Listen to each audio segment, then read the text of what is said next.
Thank you, Anil. So welcome to our distinguished speaker for today, Anil Bhandari, and all the lovely participants who have joined in. So Summer Audit brings yet another session of Analytics Wednesday. We have been very happy and privileged to make it happen every Wednesday for the past almost 1 year, because this is the 48th session of Analytics Wednesday, which we hold a live session 7 to 8. Of course, this recording is put on the YouTube channel, Sama YouTube channel, where everybody can see it. And there are a lot of views and a lot of people who get back to us with suggestions, inputs. And this is also link is sent across to a lot of people who are interested in analytics in the country and even abroad. So what we find is there is a lot of interest in this session, even from abroad, because people are referring to this and coming back to us, on the topic which is being discussed. Today's topic is Digital Auditor of the Future by Anil Bhandari. And I will not talk about some audit today. I will only add that this webinar series is supported by the Government of Canada, Trade Commissioner Service. And we have our dear friend Satish Shana, who is saying hello to everybody. I'll formally introduce Anil Bhandari to you. So Anil Bhandari is a chartered accountant, a cost accountant, a certified internal auditor. More importantly, he is a chief mentor and thought leader for A&B Consulting and Archon. And he gives invaluable insights for the technology roadmap and the future growth for Archon. He mentors the product technology roadmap with his insightful knowledge in the areas of risk management, internal audits, and regulatory compliances. He brings his expert domain knowledge in the areas of banking, financial services, and telecommunication. He is also internationally recognized thought leader in the subject of governance, risk management, and compliance. He is academically inclined and serves as an honorary advisor to several regulatory authorities on the matter of enterprise risk management. He was also the elected member of WIRC and Institute of Chartered Accountants of India Central Council, served on various committees which got a lot of value addition to the members in the country. And he's also contributed to several standards being made, regulations being made on by the Advanced Technology Committee of IUSA. I think he's given a very short profile. I know, Anil, that a lot of work has been done by his leadership in his own company for the industry, in the area of analytics, in the area of being a digital auditor, in the area of automation, the technology roadmap that we're talking about. So, and to top it all, I think you can all see that he's so young. So he's got miles to go. Anil, all over to you. Thank you, Deepji, so much. And it's always a pleasure to be on any platform that Deepji, you're hosting. I remember when you started your internal audit career. Of course, you started a little earlier than me, but I still remember you because we are your followers. Yeah. And you were one of the first ones in India to have subscribed to the view of continuous auditing, analytics, long back when actually these words were kind of, literally people were not aware about it, or even these words were like kind of, very new to people. Nobody wanted to even dwell on it, and people thought that this was like 50 years ahead, whereas I think, time had already come 10 years back. What we're discussing today as digital auditors is we are already 10 years late, unfortunately. And of course, we have a lot of colleagues in the internal audit world who have kind of implemented analytics, who have done some bit of work around making sure that you build in automation. But what I'm going to talk to you today is the fact that the role of an internal auditor. And I was in Dubai just 2 weeks back, and I had this keynote session with the IIA conference for the UAE. And I said that maybe in the next 10 years, we will not be even called internal auditors. This function of internal audit may not be there as we see it today.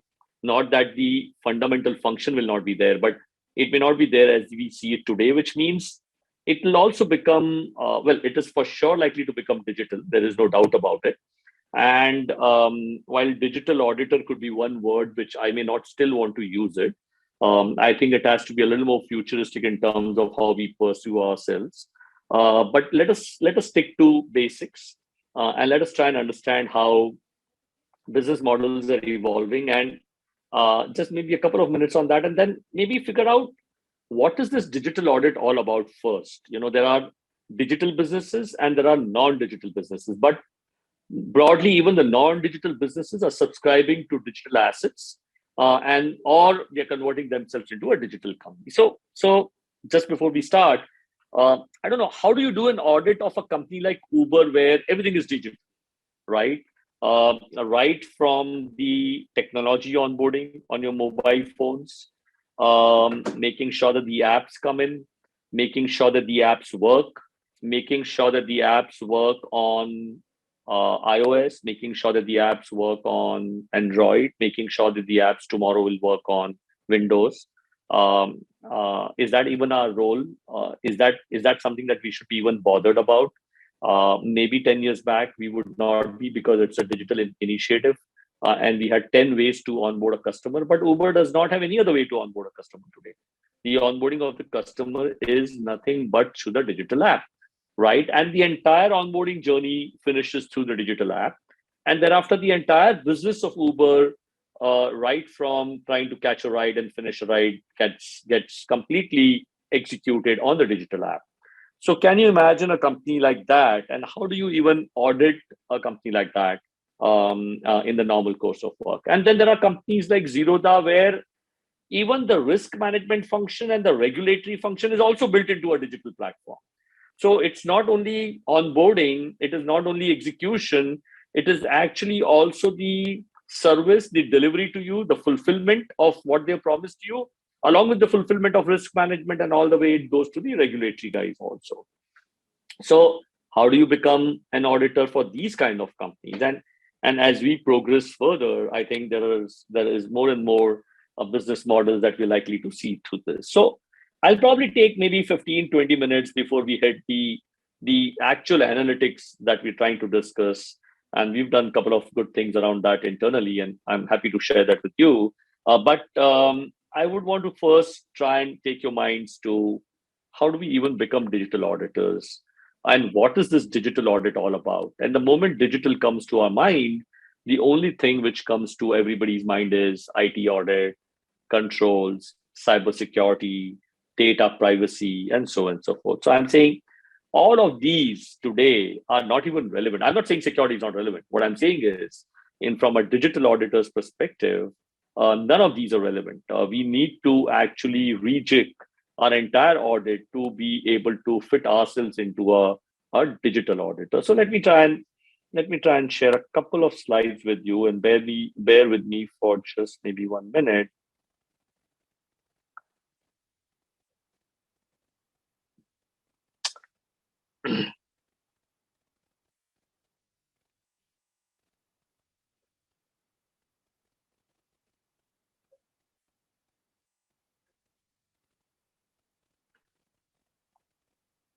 Right. So I'm just pushing through a presentation, share to ongoing meeting. All right. Do you see my slide come up, Deepji? Yes. Perfect. Thank you so much. So what I'm saying is, interestingly, from a cycle to car and from a car to autopilot, and to all of those transformations that we've seen happening very quickly, this is just a snapshot of what digital is all about. And we have to build a digital risk framework as we progress together for the internal audit. It's becoming absolutely important. Now, let me first take only a minute. I don't know, in some of the conference, I would have spoken about the business models, but just for our maybe setting the ball right, or the page right, there are 4 kind of business models emerging in the world. One is the outcome-based model, which I think all of us are aware. What outcome really means is, nobody's bothered about what you're doing. Say, for example, nobody's bothered about how bank stores your money. People want to look at outcome. What is the bank doing for you other than just storing money? If you're driving a car, you want to buy a car. People don't want to buy a car because the color is good, because the car is fast. People want to buy a car because you're able to engage with a car today. And Tesla has not become famous overnight just because it's come out with maybe battery-based car engineering, and it's going to go through this a good climate change process. It's also become interesting because the car actually engages with you, and it kind of does autopilot. It makes your life simpler, so and so forth. And this is likely to be seen more and more when it comes to healthcare. This is likely to be seen more and more when it comes to retail. This is likely to be seen more and more when it comes to logistics. This is already seen when it comes to media, for example, from where we were, and you have OTT platforms, that means the outcome of what you're seeing on a daily basis is very close to how you want to see it, what you want to see, and so on and so forth. The second model which has evolved is access versus ownership, and um, this is very familiar to us. If you would have heard, of course, the cloud, the entire thing happening in the cloud, for example, today, and AWS and Amazon were the pioneers in trying to set up everything to do with technology in the cloud, which meant that we are able to offer services, not rather let you deploy softwares, for example. So you no longer want to own a Microsoft software, which is a perpetual license. You actually go on the cloud and subscribe for it. You like it, you use it. If you don't like it, you change it tomorrow, and then you maybe go to Google, or maybe if you don't like Google and something is cheaper, you may even go to Zoho or a Zoho Desk or a Zoho Forms or a Zoho Books or whatever. And as we speak, there are young kids coming out with these kind of delivery models, which are making it very intuitive and good. At the same time, it takes away all the pain that you would have in the past. But at the same time, you don't own any of these assets any longer. You pay for it, you use it. I was in Dubai, and I was kind of having a chat with somebody in the evening, and I said, probably Dubai is the only country in the world which has understood this model maybe 40 years back, because the entire Dubai city runs on a SaaS model. It's service model. You don't own anything in Dubai. You just use it as you go. So anything to do with acquiring a service, paying for it, and forgetting about the asset is actually falling into access versus ownership. And cloud is one great example that you have there. The third one is hyper-personalization. Again, hyper-personalization means you kind of deliver a product, or you kind of deliver a service, and the fulfillment is actually hyper-personalized to what you like and how you like it. So, for example, a Nike in the US will be able to deliver a shoes, which is exactly what you would like to do. And I love to give an example here. The manufacturing 4.0, which is likely to come up, based on the IoT, OT platforms in the future, is likely to be very, very interesting. Like, for example, DG is very well known in the internal audit world, data analytics world, and so on and so forth. And if DG decides tomorrow that, hey, you know what, I want to manufacture maybe 20 cars with something which is very personal to me, which looks or feels or has the color that I like, and there would be people who would be keen to buy a car if it is manufactured by DG, for example, because there's a brand value. Maybe Shah Rukh Khan, for example, maybe somebody else. They would be, it seems, in the future, all the factories across the world connected on IoT, OT, and these IoT, OTs would be connected to APIs, and the APIs would then be connected to maybe a platform in the cloud, something like an Amazon, where DBG will probably log on and figure out which is the factory which is free in the world. And he identifies that, oh, there's some factory in Korea which has got some production capacity, which is for the month of May, and it should be able to deliver the car that he's looking at. And then he presses the button and says, I want to manufacture 20 of them.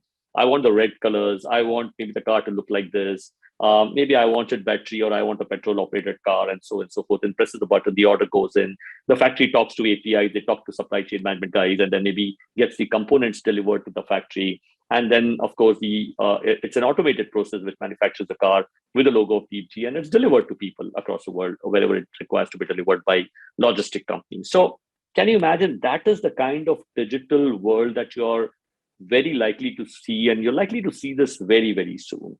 So that's what I call hyper-personalization, but it is actually more than hyper-personalization. You're actually creating a full digital world where even manufacturing in some corner actually happens on a digital platform, literally. Of course, there has to be a manufacturing plant, which has to have robotics to be built in to deliver the way that you want it. But the entire supply chain part of it, the entire operations part of it, the entire go-to-market, the entire build and deliver model is completely based on digital platforms. And that's where we kind of talk about the digitalization of businesses. If businesses were to be running on digital platforms, what I spoke to you about, there is a very important need between all of us to ensure that there's some form of digital risk that we're able to do. And how do you do this digital risk today? People talk about digital auditors, but what is this digital auditor all about? So before we go there, this is also pretty interesting. I try to construct a slide and try to figure out what's actually happening in the world. Where is the risk and where are the new threat actors and the new threats and the new threat actors coming in from? And I don't know whether this is right or wrong, but interestingly, the business has moved from point of sale to mobile and mobile to a digital business. Now, if the businesses are digital, you know what the risk is? Suddenly, the risk is actually the governance function is actually a risk for you. I don't know if you understand what I'm saying. Strategy and planning is actually a risk now. These are risks that you have to cover into your entire audit planning. Operations have become a risk by itself. Compliance has become a risk. Now, somebody will ask me, why is compliance a risk? Because in today's world, if you don't meet compliances, the fines are enough to actually take down your entire organization. So compliance is actually a risk element in your entire doing business. So for example, if you're doing a business like Zerodha and you don't have an appropriate compliance built on a digital platform, you cannot do that business. There is no way that you'll be able to run a digital platform without ensuring that compliance becomes a significant part of your risk control mechanism. And reporting has also become a humongous risk for you today. Just imagine you're a digital platform and you decide to come out with some report, right? And this report is floated in the market tomorrow. It goes on the Twitter.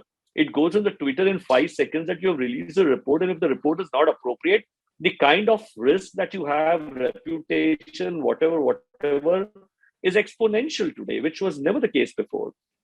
And news, believe me, is created nowadays. So I'm not sure whether the business is small or large, whether we have ever looked at a business from this perspective, that because of the digital platforms, because of the fact that you go to market very quickly, because of the fact that the market reacts very quickly, because of the fact that as a customer, I'm able to talk to the market very quickly. So let us look at deep dive this.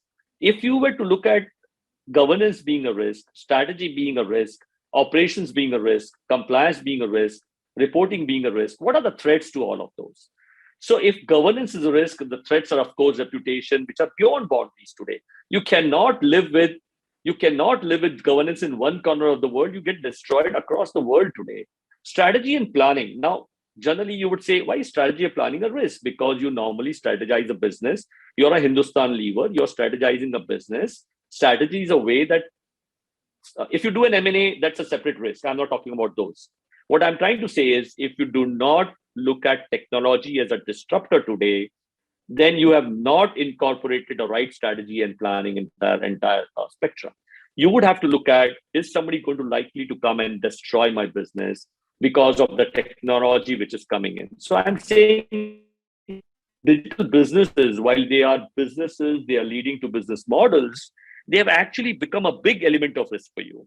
And if you're not able to comprehend that risk within your strategy planning, you may not have a company tomorrow. So for example, if the old age brokers, or forget about the old age brokers, even the new age brokers like Motilal Oswal, ICICI, webtrade.com or whatever, if they would not comprehend that somebody would come and destroy the business, they would not be able to survive, because a kid like Zerodha has come and destroyed the entire business. And there would be another 4 kids coming up and destroying the business. And you will no longer have the ICICI web trades, in spite of the fact that they have invested a lot in technology.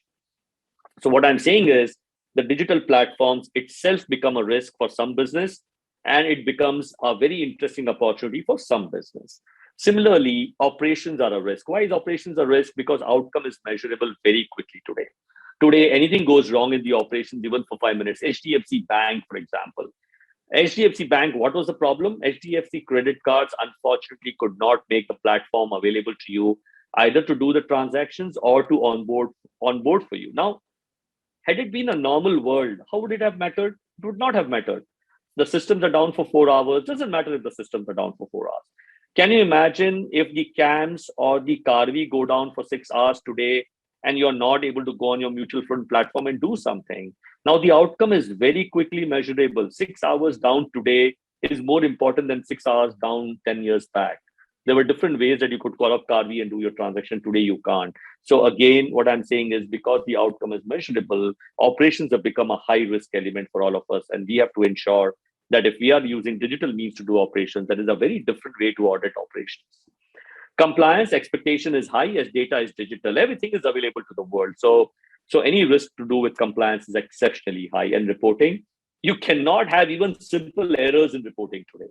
Can you imagine, by mistake, if you look out and send out your balance sheet, the wrong balance sheet today, there is so much of hue and cry coming up on digital businesses that, you would have to come and apologize to people and say that, look, we are sorry, we have posted the wrong data. We're now likely to post the new data. And you have the entire company running out of that one event which happened. Now, what are the threat actors? This is also very interesting. Now, when you look at governance, the threat actors today is not SEBI. The threat actors today is not RBI. The threat actors are investors. So the investors have become, while they are investing in your company, which is good, they also have become threat actors for you, right? Similarly, when you look at strategy and planning, you're looking at technology disruption. Now you think, oh, technology disruption, by somebody has to put money. Today, you don't have to put money. Easy access to money and technology is available in the SaaS platforms.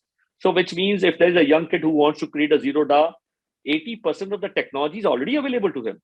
He doesn't have to go and invest. He has to only pay for 1 year. So what took ICICI WebTrade or HDFC Direct or Direct.com or whoever, or a Sharekhan.com, maybe 500 crores to establish, it doesn't cost you so much money today. It just costs you 10 crore rupees to make your business up and running and to disrupt somebody else's business. Similarly, if operations are there, customers and direct connect, so they are online, they're constantly evolving. A regulator is tech savvy and there is high transparency, and regulator is quick to react today. If there's anything goes wrong, they come, they stop your shop. So if you look at HDFC credit cards, they stopped the shop. They said you cannot onboard assets. Paytm, be it HDFC Bank, for example, they said, no, you cannot do business. You have to set this technology right. It has to be constantly available. And now those people who have not invested are investing hundreds and hundreds of crores trying to make sure that their technology is robust. So why am I spending time on this? I'm trying to spend time on this because probably in the next maybe half an hour, I'll try and bring this context back to you, saying that everything is so much hyper today, right? And in this hyper digital world, there is no other way to do audit other than deep dive into every piece of transaction that you're looking at, because you're going to be hit by any of these boxes very, very soon. So maybe another 5-6 minutes to talk about building a digital risk framework. One has to go back within your own organizations and understand and look at the digital maturity that one has. What is the digital maturity that your organization has? You may want to then look at the inventory of the digital assets that you have. So is it that you've just floated an app because you want to just kind of give some service? You're not a digital company. You just have a digital asset, right?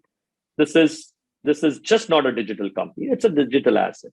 But if you have maybe one full KYC module completely digital, then you have a little larger digital asset, which is looking at a digital process. For example, onboarding of the customer, KYC of the customer, and filing to the corp. It's a full digital platform. And you may want to look at it a little differently. And the third one is you would need to identify within your own organization what is the net process change happening because of the digital assets that you've got, right? And what is the impact on the overall business that you have? And finally, can you survive disruption and thrive in digital age? That is the fourth step. So building a digital risk framework, the first one is, if you're at the initial stages, you will look at strategy and planning because you're at the initial stage. You want to build a digital platform. You're an old age company. You want to build a digital platform. If you're at a strategy and a planning stage, it could be build versus buy, right? Do you want to build it? Do you want to buy it? And of course, the element is technology disruption is pervasive. So you will have to take a call. How do you want to react to it? That's your first step. Are you at initial stages? If the company is just doing that, then as an auditor, what are you required to do? As an auditor, you're required to get into an audit to understand, is there going to be a digital disruption which is going to destroy your organization? And is your organization sitting, is a CIO or a CEO sitting on the decision for build or buy? And that audit report should contain an observation which says, look, build or buy decision has not been taken. If it has not been taken, your organization may not survive for the next 6 months or 1 year or maybe 2 years, right? The second one is maybe a little better because you're in the integration or evolving stage, right? So strategy and planning, you have done that a bit. You have decided whether you want to build or operate or buy. And then operations, how are you going to evolve and integrate those operations? So is there going to be execution risk? So now you've decided you want to build it. If you've decided you want to build the technology and you want to have a digital platform, then there's going to be execution risk around it. And outcome has to be measurable. So you have to probably put your auditing plan in and around those elements. If the step two is is there significant digitalization already? So you are actually in the maturity curve, which is slightly better. You have already done some integration. You have done your initial stages. You have done your integration. And now you're trying to figure out, okay, what are the digital assets that you have? And the final stage is, of course, maturity. We'll come to that later.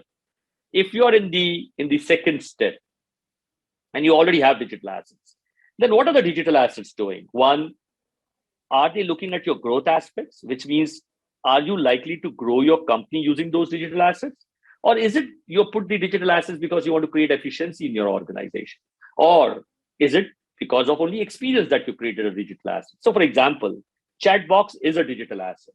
Now, chat box helps you to create a digital experience, right? But it is not a digital business. It is just a small digital asset in your overall digital framework, helping you to build experience. So that becomes one inventory element in your entire bouquet of digital assets, right? If you're looking at automation solutions, for example, that is internal facing, profit generating. Can I save costs? Can I make more profit? Can I make my functions automated? Can I go to market fast? But if it is growth through digitization, that means, I love to give this example. If you're an insurance business, can you do usage-based insurance, for example? If you're able to do usage-based insurance, then that is leading to a digital asset, which is leading to growth, for example, for you. So these are some interesting elements where you need to actually bucket where your digital asset is. The third step is identify what has changed within your organization. Typically, an organization can be broken into front office, middle office, and back office, right? So if you're in the front office, you have to figure out, oh, you're looking at a digital asset for the front office. Is it cloud adopted? Is it mobile app? Is it a WhatsApp integration? Or is it a eKYC or OKYC? These are all front office onboarding solutions. What have you done around it? If it's middle office, and for example, if it is insurance, have you built a digital asset for auto claims, auto underwriting? Have you done automated approvals using AI/ML? Because now people don't want to even approve, for example. People are saying, hey, why do I need approvals if constantly Deepji is asking for the same amount of money and his reputation has been good, money is coming in? You can go ahead and give more loans to him. You can go ahead and sell more insurance to him. Doesn't matter, right? You don't keep needing a decision here, right? Do you have a chat box in the middle office to help you to maybe, make your processes better? And finally, in the back office, is your back office completely automated? Now, if I were to put Zerodha here, I will say it has done a full digital business. It is a digital business. If I were to put Uber here, I would say the entire onboarding to service delivery is digital, which means they will fulfill front office, middle office, back office here. Ola could also be a good candidate for this. And finally, when you're trying to check what is the net process which is changing, you'll need to figure out whether your business processes change, your technology changed, your digital partnerships, because you're now integrating with 500 other people in the market, data elements, process and information flows, and finally, the digital touch points, which means, are you doing it web-based? Are you doing it on the mobile phones? Are you doing it on iPad? Does it work everywhere? So on and so forth. If you were a mature organization, which means everything that you do is digital, you only sit at home and the money comes to you automatically with some server sitting across the world.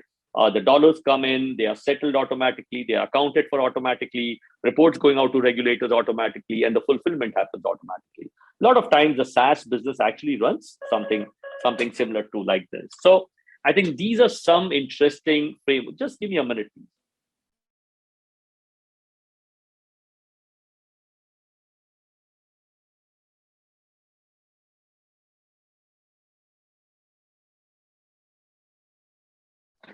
Well, sorry about that. So what I'm saying is, if it's a mature organization, you will have to go back and actually build a digital risk framework, which means you would have to incorporate digital risk around every businesses that you have. And I would want to target with the risk that I spoke about to you. I would want to put the model where I said governance, strategy planning, operations, compliance reporting, which are your risk elements, and then the digital models, digital operating models, digital talent and skills, and digital metrics for success, and so on and so forth. So I don't know, these are not that I've picked up from somewhere. These are something that I have kind of, just set through and try and created and thought that this is how we would need to do risk assessment going forward. So I'm not sure if there is a similar model available anywhere in the world. and what it looks like. But eventually, all of this is trying to help you to build trust. And trust is the most important aspect when you are into a digital business. And finally, there are examples of what happens in different models, and what are you going to do in terms of your action items around build, buy, partner, invest, incubate, customer centric, extra frugal, attract, retain, or develop talent, and so on and so forth. Now, can you imagine your HR audit? Well, of course, talent acquisition was very important. Now, forget about acquisition and retention. Developing talent has become more important, because you would have to migrate them to new technologies at any point in time. Their adoption to cloud and cloud technologies and digital businesses, which nobody, for example, knows today. So, there would be some elements which have become very, very important today. And there's some elements that you were auditing may take maybe even a lower course in terms of your risk, and what kind of audit procedures you're going to apply on all of them. And finally, the risk landscape, which is something which is similar to an old one. You will have to now fit in all the blue items are where you fit in your digital risk planning, and it is superimposed. I'm just trying to superimpose it on an overall risk framework, which is generally available, to make sure that these are some elements where you put the risk elements here. So let me not get into these aspects, and I'm not sure if I make sense into trying to tell you guys what digital auditor really means. A digital audit really means is completely different from any internal audit or any audit that you're doing today. Not that fundamentally the function of the audit changes, not that fundamentally your questions change, but maybe something that you were giving low priority has suddenly become a high priority, right? Availability was not a priority. People never used to invest in HAs and DRs in the past. People used to say, nahi, yaar, koi baat nahi, server down ho jayega. It's okay, I can bring it up in 4 hours. Today, it's reverse. Forget about cybersecurity. First, the technology platform has to be available, because if it's not available, you already lost business. Forget about even doing anything. For example, if Uber is not available for 4 hours, it's already lost business. End of the story. That's never going to come back to you.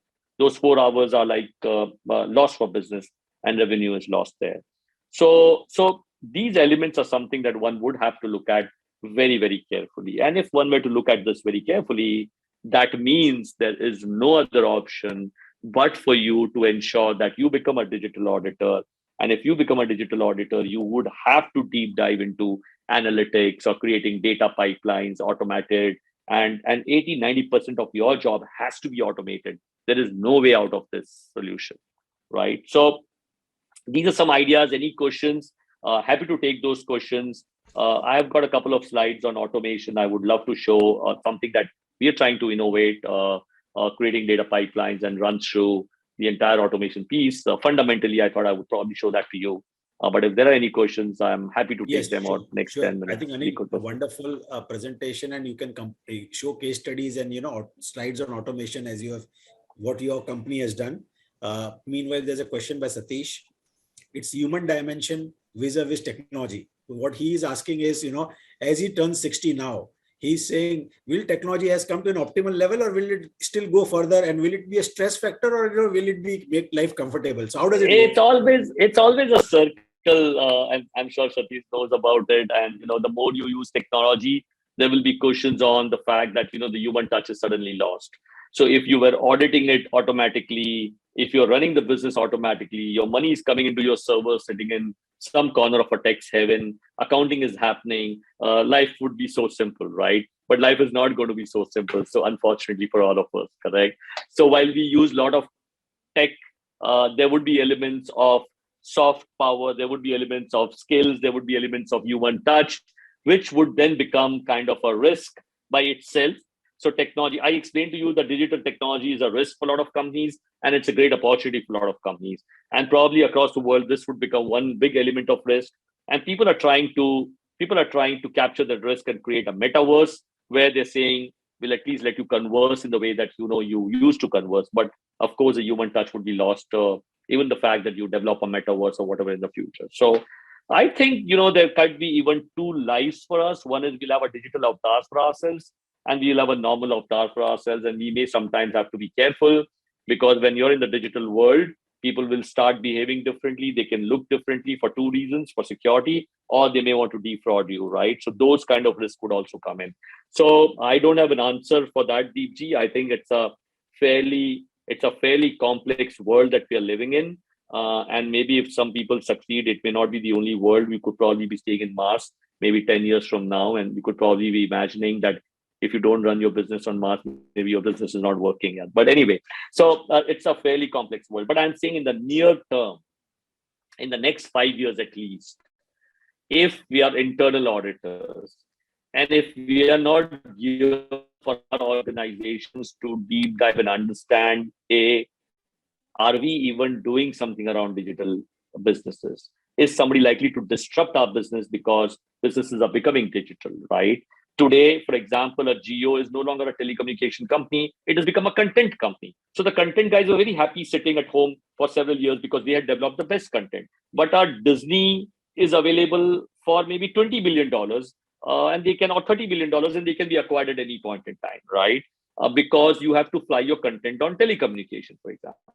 So either you buy telecommunication or the telecommunication companies buy you, and your business is finished. So, and this is true for everybody. This is true for everybody. So I think just imagine it's true for businesses like automobiles. It's true for businesses like logistics, right? It's said that in the next 5 years, logistics will be deep diving on crowdsourcing, for example, to deliver small parcels. Kitchens would be available in the cloud. You may not, today also you don't go to a restaurant, for example, but you have a Zomato delivery. But at the same time, there could be 500,000 women across the country creating something for you, cooking something for you in every corner and delivering it through a cloud asset. So we think all of these are like interesting to think through, but there is already a kid somewhere. We have a lot of constraints in our mind because, we are of an age now and we keep telling ourselves कि ऐसा हो नहीं सकता, बहुत time लगेगा, 50 साल लगेगा. But बच्चे के लिए क्या है? बच्चे के लिए तो एक piece of code है, Python code लिखता है, execute करता है, and suddenly it happens, right? So I think, I don't know right or wrong answers, but I think next 5 years are going to be very interesting for internal auditors. So I think that's what Satish is talking about. Excellent. But he's saying that he doesn't run a business where you are an auditor. So, excellent webinar, he said, excellent presentation. There's one more, I think, while we understand the technology is changing, not only the way we do audits, but also risks that need to be considered. Having said that, we cannot undermine the importance of human judgment involved in reviewing the technical solutions deployed. And that's where upskilling comes into picture. I'll just add to what Richa has said, because most of the surveys around the world, when they're talking about technology today, they're talking about continuous training, upskilling. So Anil, your views on that?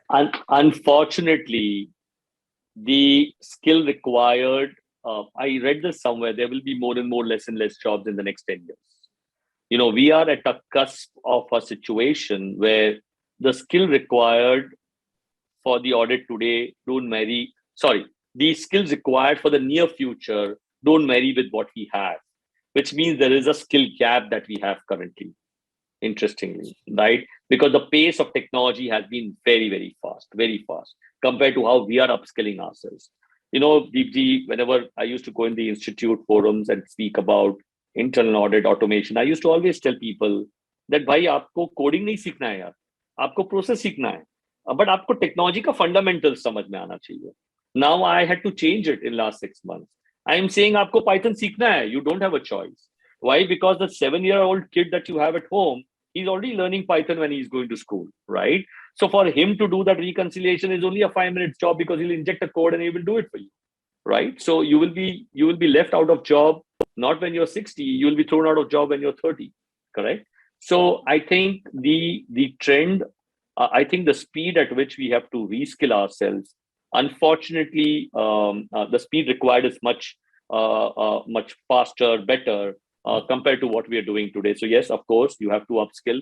The human elements cannot go out of it, but which means you have to become more sharper, right? Your questions have to become more sharper because 90% of the things that you used to do in the past, इतने PO क्यों open है, इतने PR क्यों open है, इतने पैसे के PR open है, 200 crore के, meaning ही नहीं था उसका शायद, because they always had an answer. Now all of those are gone. They're finished, right? Government is tallying the GST for you. So, I mean, the government is faster than what we are doing as an organization, correct? So I think, of course, the human element and the sharpness has to become far, far better now, because everything else is expected out of you. So Anil, you can please take your presentation further. Right. So just give me another minute. And so I'm not sure, Deepji, if Apur had touched upon drut. Did he touch upon drut No, in his discussion? So. Okay. So let me just try and publish this. The dashboards you're talking about? No, not the dashboard. Fundamentally, what we're trying to do. So maybe if you can present it again, also it's fine. It'll be good for everyone. That's fine. This is Zoom, so I publish Some very it. good development has been done by Anil Bhandari's company, which is really good for industry, really good for business. So let's have a look at that.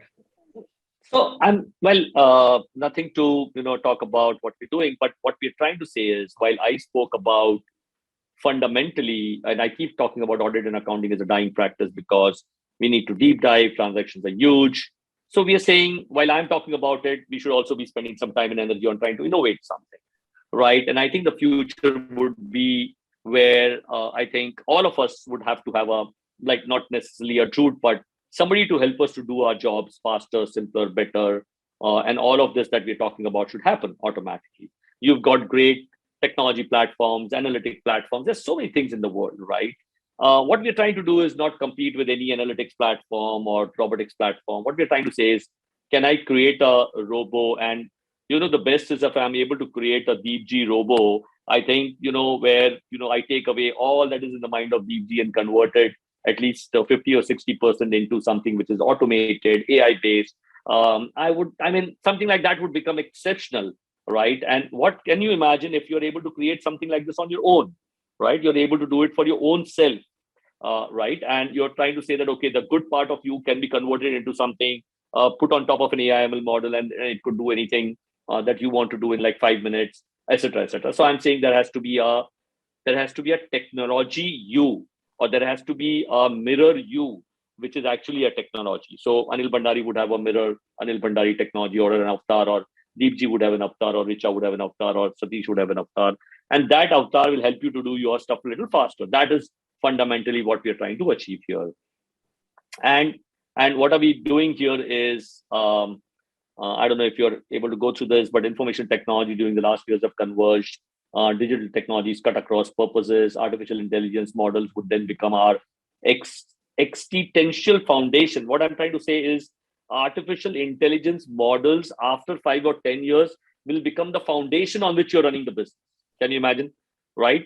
Decisions are going to be taken. Algos are already there. For example, AI/ML is built into it. So it's going to be used more and more, right? So they become our existential foundation on which we expect to work with them. So you'll have to work on top of AI/ML models. So Drut in its very nascent stages has been innovated to acquire and train itself on such human expertise to create a mirror image of oneself to provide assistance and speed in whatever we do in our everyday life. Mirroring our professional work profile is one such goal for Drut, and it could be even your personal profile, for example. And Drut, simply speaking, is a technology innovation which has been built on an agile robotics platform to create small working models of each business function. So what we are trying to do is, so for the sake of convenience, I put the Drut as a risk manager. Now we are talking about audit, we are talking about risk manager. So I'm saying, how would a Drut risk manager look like? Why are we making this? I spoke about the fact that reasonable assurance is no longer required. You actually need, the regulators are asking you for true and correct and not for true and fair any longer, right? So the true opinion from true and fair is coming to true and correct nowadays. And that's an expectation of the regulator. Now, when there is an expectation, suddenly every transaction has started to matter. Earlier, every transaction was not mattering. You would do some sampling, you would do whatever, and you would come to an opinion that everything is fine. But every transaction starts to matter now. And if every transaction starts to matter, transactions are high volume, they're all digital frontiers, and we spoke about so much of digital, and they're all real time. Expectation everywhere is real time, and so on and so forth. So, unfortunately, which is stored is not really stored in databases or Excel sheets. They could be stored unstructured data, and there is high manual intervention in whatever you do. And because you need to combine with analytics, or you may need to combine with OCR technologies and all of that put together. And of course, you have ideas of the world, ACLs of the world, Altrix of the world, but these are platforms which are meant to do analytics, and they continue to be there, and they would be there. And they are high-end platforms, low-end platforms. They would be doing analytics for you, but analytics is just not helping you because you would be doing analytics in silos, for example. And then there are robotics platforms which help you to do automation. So, for example, it will help you to collect data, it will help you to remediate, it will help you to do whatever you're wanting to do. And then there are solutions which help you to visualize data. So there is Tableau, there is Power BI, there's Grafana, and they'll help you to create nice tools and dashboards. So it is like hands and legs, Say, for example, if there was Robo, first I need to collect data, I need to analyze it, and then I need to articulate it back, right? So if I was doing audit for DG, I will first need to take some data from DG. I'll need to analyze it. Whenever I do it, I need to give it back to you in an articulation format. And that is what we do as human beings in any business function that we look at, right? So we are saying there were three things running in silo. If we were to, and on top of it, there is a business process, right? So while you have analytics platform, UiPaths of the world, there is completely a business process which you have to align with, right? So what we're trying to say is that could also become one important element of your entire automation piece. So we've combined these 3 or 4 technologies. And once we combine these 3 or 4 technologies, what we have actually tried to do is then we create a robo out of these 3 or 4 technologies, underlining, whatever we are trying to do. And so typically you have your hand, which is a collector drut, you have an analytical drut, you have a reporting drut. And the more and more that we do this over and above the AI ML model that we're building, it will actually automate itself for whatever it is likely to do. So the functional architecture is we assign this drut to every business process that you have, and it keeps becoming intelligent and intelligent to the extent that we have crafted something called as drut financial controller. So I have a drut financial controller, which I'm saying, if I apply the drut financial controller in any business, it will be able to do 80% or maybe, let's be conservative, 60% of what a financial controller does in any business, for example, and it's automated completely. Drag and drop a financial controller, which means you have a robotics financial controller sitting in your office. So anyway, so this is something that we have conceptualized and we've architected it, and we have then connected it with the RPA platforms and ODBCs and Excels of the world, be able to connect to whatever you would like to connect to with whatever code that you would like to inject. And the architecture could be as complex as creating data pipelines, and data pipelines can then be put on very high-end solutions which have got AI ML models and which have got productions and HA and completely available, which is completely automated. So you get into an organization and you have everybody just doing this automatically, and it doesn't fail within the organization. So maybe some other day we could deep dive into the solution, but I'm saying fundamentally this is what we are trying to do, and trying to build end-to-end. Fundamentally, we are trying to build an end-to-end pipeline where your data could come in and so on and so forth. So this is what I thought. This is what I thought could be interesting for everybody's consumption in terms of what we're doing. But I'm saying the topic today was analytics have to be heavy. Doesn't matter where you do, what you do, how you do. What matters is that you have to do this. You don't have a choice, right? And especially if the business has converged itself into a digital business, you would have to do analytics and create a platform or data pipelines going forward. And 80% of the businesses that we work with have already put up some kind of data lake applications which are coming out, and sometimes they don't suffice, sometimes they produce strong results, which means you'll have to audit data lake applications, and they are fairly large applications, right? So how do you do that unless you have a large big data ability to churn big data of millions and millions of customers and records, right? So that's something that we've done, finding a fantastic response in the market, but our goal is to create a better you. So Deepji, if you give us some training, maybe we'll try and create a better you and add it to what you do. No, Anil, I think it's very modest of you, but just one question on this Robodrut. Excellent concept, and yes, please. Great future for it. Only thing is it when you are building it, with all the knowledge base that you have in the firm and your company, is it initially industry specific, or are you going across industries and doing that, or only for some specific process? So now that is no. So now that is an interesting part because the world is too huge, right? Yes. Correct. So you will have to keep boxing it. So a financial controller of a telecom world may not be a financial controller of a banking world. A financial Right. controller of a banking world may not be a financial controller of for a trading world, for example. Precisely. And That's my asset question. management. That is why I asked you, just, Sure. where are you focusing on?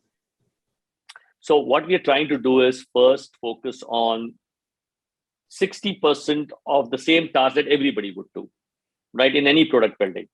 And then focus on that 20% of the part where we have expertise. So as a firm, maybe we have expertise on 10 industries, for example. So we add 10 industries to this, right?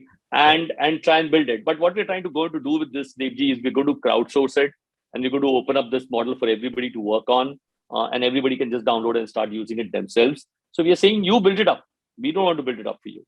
You build it up, you put your mind, you make your money, doesn't matter. Platform has to run, it has to be powerful. What we are going to add to this is a powerful platform. Millions of data can be churned. It will do what it has to do. It will learn what you do going forward based on an artificial model. Keep injecting something interesting into it, and it'll also go and remediate something.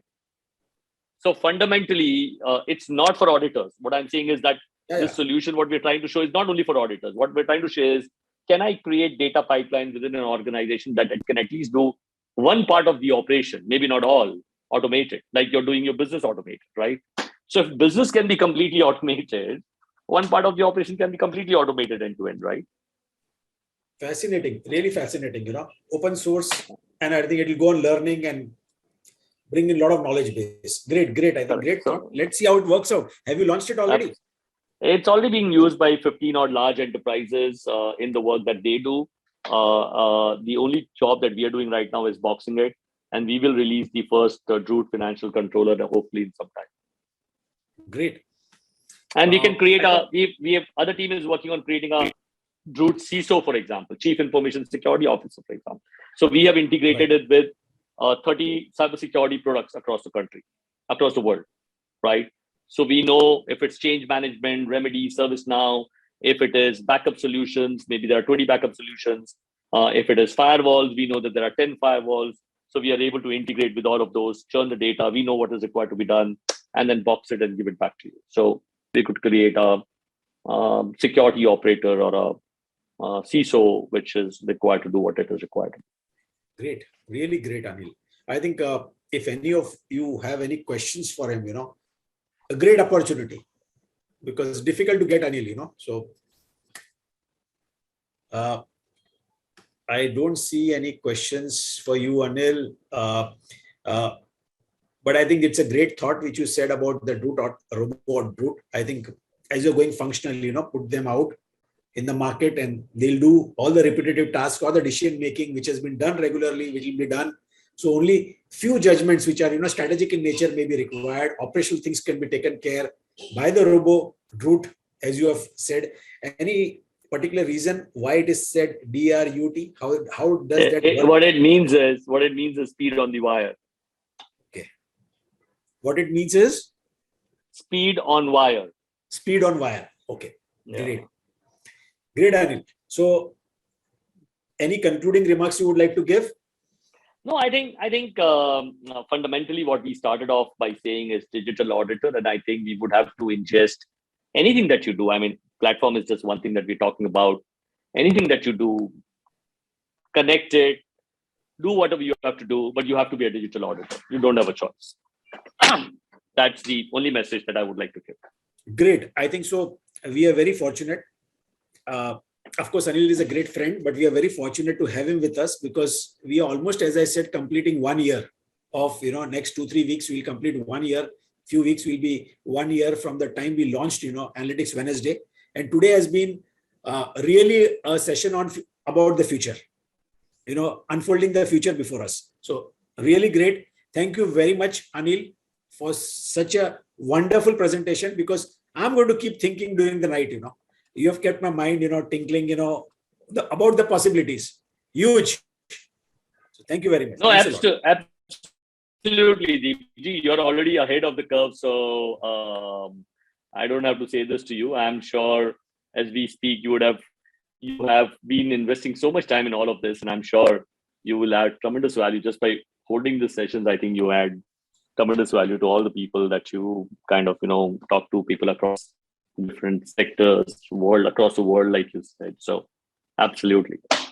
Uh, I think there's just one email which he has put in the chat box, anil.bhandari@anbglobal.com. So you can get in touch with him. You can get in touch with us and we'll connect you to him. Any thoughts, any suggestions, any inputs, just get in touch with Anil directly or through us, and we'll be happy to, answer your queries or, get back to you. Thank you very much, Anil. Thanks a lot. Perfect. All the best. Thank you. Thank you. Bye-bye. Thank you. Bye. Bye.